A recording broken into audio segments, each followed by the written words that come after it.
hingga hari ini Muhammadiyah ini luar biasa. Sudah 1 abad lebih. Di abad pertama itu sukses di Trisula. Trisula pertama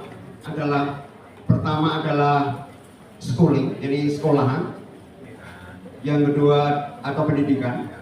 Yang kedua adalah healing, rumah sakit. Yang ketiga adalah feeding atau memberikan makan terhadap panti asuhan. Meskipun PKO itu berdirinya pertama kali adalah menangani masalah rumah miskin.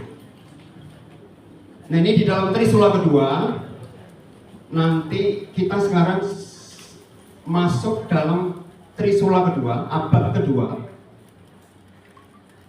Muhammadiyah mulai melebarkan sayap, bukan hanya pada Trisula pertama itu, namun juga kita menuntut dalam aspek misalnya filantropi dengan lazisme. Jadi kalau bukunya tebal sekali sekitar 400 halaman, singkat dari 1 slide. Dengan melihat 1 slide ini sama dengan membaca buku saya 400 halaman. Coba bayangkan ya, hebatnya Muhammadiyah kan.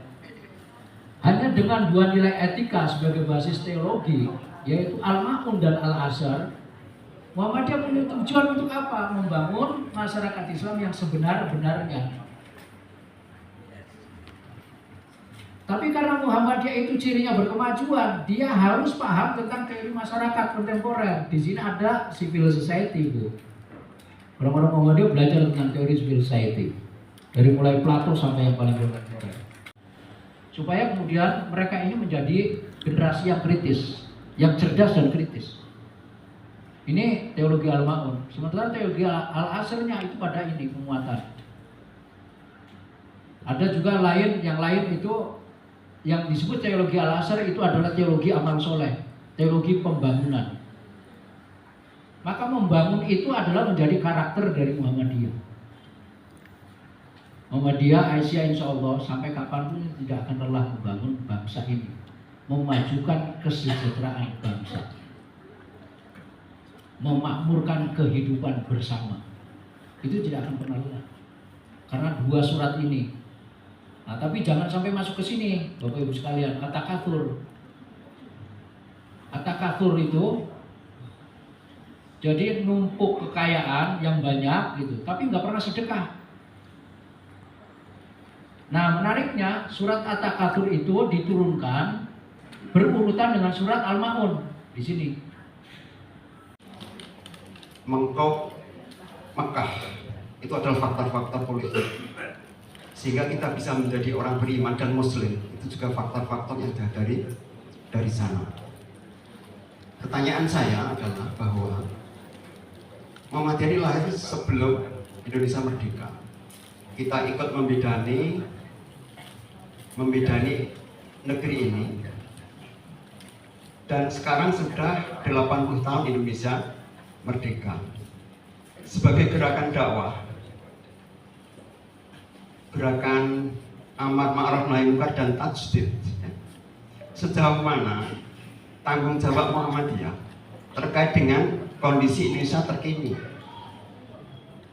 Kalau dilihat aspek kesejahteraan masyarakat, keadilan, hukum seperti apa, itu masih jauh dari norma yang diperjuangkan oleh para pendiri Republik ini.